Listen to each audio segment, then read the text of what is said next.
Like and make sure to engage in comments and share this video to your friends and story lovers, and click on the subscribe button on the screen to subscribe to Inquisco for more real and true stories like this. Also, go now in the comments and type down the stories you would like us to post. We will choose the best story and create a video. The first time I saw Marcus was during my orientation. He walked into the conference room where the new interns were gathered, and the room shifted. His presence was magnetic, the kind that made you sit up straighter and pay attention. He introduced himself as the head of our department, polished, confident, and undeniably commanding. He was dressed in a tailored gray suit, his tie a subtle pattern that somehow still stood out. But it wasn't just his appearance that left an impression. It was the way he carried himself, the way his deep voice seemed to fill every corner of the room. For the first few weeks, our interactions were strictly professional. I was just another intern among a group of eager, nervous newcomers. Marcus ran meetings with an effortless authority, breaking down complex strategies with clarity and precision. Occasionally, his eyes would sweep over the group, and when they landed on me, I felt seen in a way that was both thrilling and unnerving. It wasn't flirtation. It was something subtler, a momentary connection that lingered longer than it should have. It wasn't until I started working on a project directly under him that things began to shift. He assigned me a detailed market analysis, and I spent days poring over data, determined to impress him. When I handed in the report, he asked me to come to his office the next morning to review it. His office was spacious but not ostentatious, with large windows that overlooked the city skyline. I sat across from him, the polished mahogany desk between us, as he flipped through my work. "This is good," he said finally, looking up. "Really good. You've got a sharp eye for detail." I smiled, a mix of pride and relief washing over me. "Thank you. I wasn't sure if I'd gotten everything right." He leaned back in his chair, studying me for a moment. "You're a quick learner, and you've got a lot of potential. I can see that." The compliment felt personal, not just about the work, but about me. I nodded, unsure of what to say, and the silence stretched for a moment too long. Then he cleared his throat and moved on, diving into suggestions for refining the report. But even as we talked, I couldn't shake the feeling that something unspoken lingered between us. After that, he began to check in on me more frequently. At first, it was casual, passing by my desk to ask how things were going, offering advice on navigating office politics. But over time, his visits grew longer, his questions more thoughtful. He'd ask about my career goals, my ambitions, even my hobbies outside of work. It was flattering, the way he seemed genuinely interested. But it was also confusing. I was happily married, and he knew it. I made sure to mention my husband in conversation whenever I could, dropping little reminders like breadcrumbs. Still, the dynamic between us felt charged in a way I couldn't explain. One evening, as the office began to empty out, I was still at my desk, putting the finishing touches on another report. Marcus appeared in the doorway, his jacket slung over one arm. "Burning the midnight oil?" he asked, a hint of amusement in his voice. I laughed softly. "Just trying to get this done before tomorrow." He stepped inside, leaning against the edge of my desk. "You're too hard on yourself, you know that?" "Maybe," I admitted, glancing up at him. "But I like to think it's worth it." He nodded, his expression thoughtful. "It is. But don't forget to take care of yourself, too." There was something in his tone that made my breath catch, a softness I hadn't expected. Our eyes met, and for a moment, the office seemed to fade away. The hum of the fluorescent lights, the distant sound of the cleaning crew. It was just us, caught in a quiet, electric stillness. Then, as if realizing the weight of the moment, he straightened, pushing off the desk. "Don't stay too late," he said, his voice more formal now. "I'll see you tomorrow." I nodded, watching as he walked away, the sound of his footsteps echoing down the hallway. As I packed up my things, my mind raced, trying to make sense of what had just happened. It was nothing, I told myself, just a kind word from a supportive boss. But deep down, I knew it was more than that. The days that followed seemed to hum with a tension I couldn't quite name.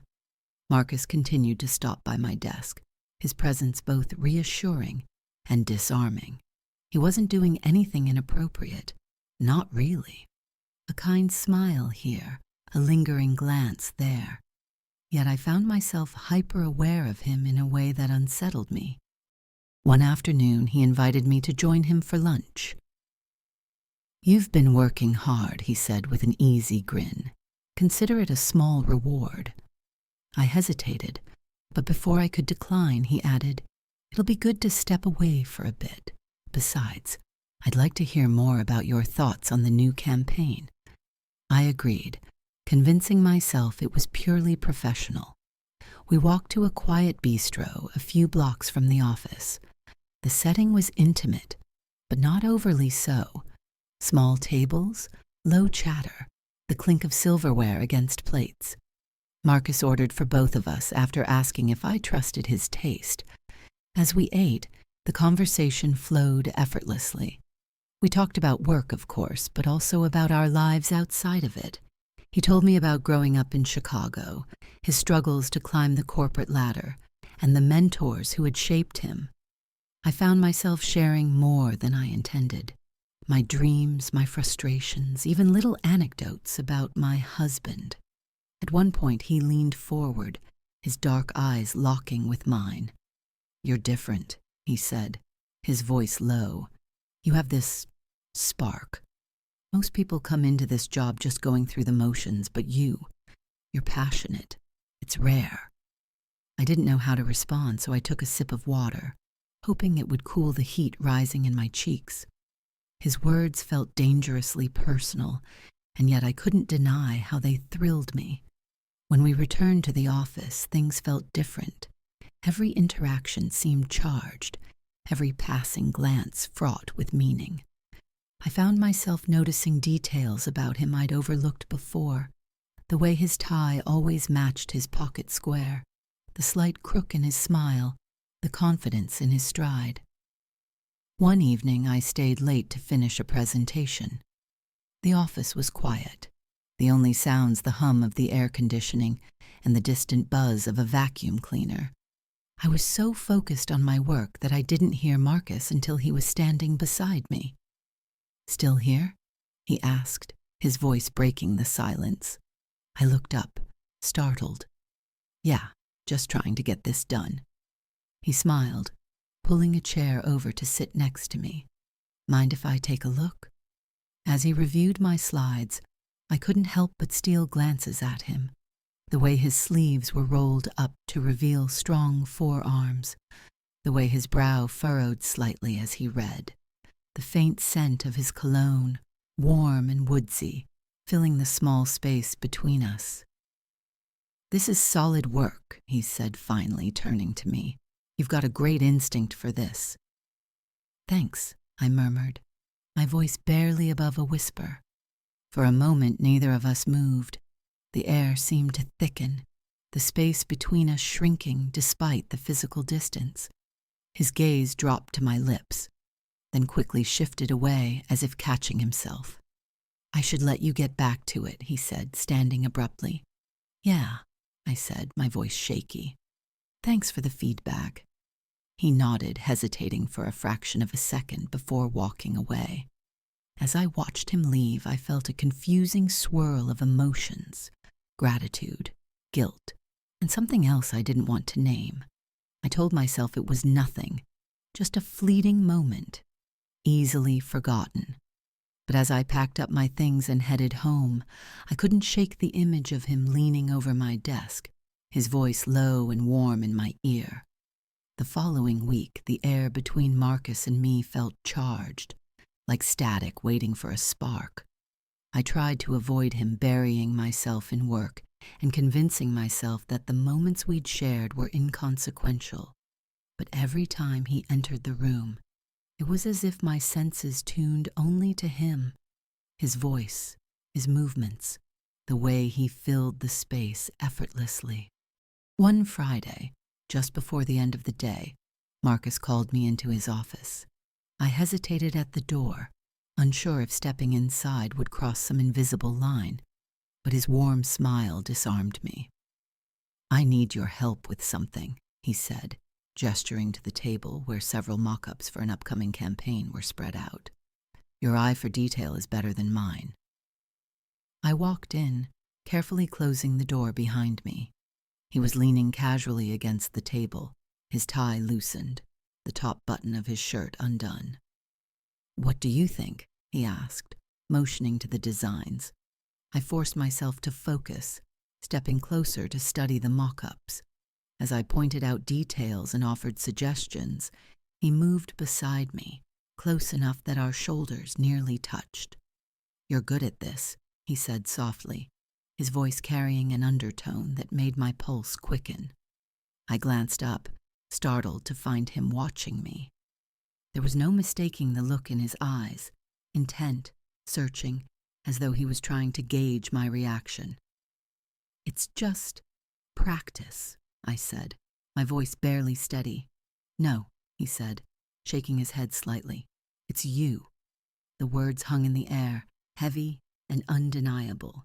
I should have laughed it off, made some light-hearted comment to diffuse the tension, but I couldn't.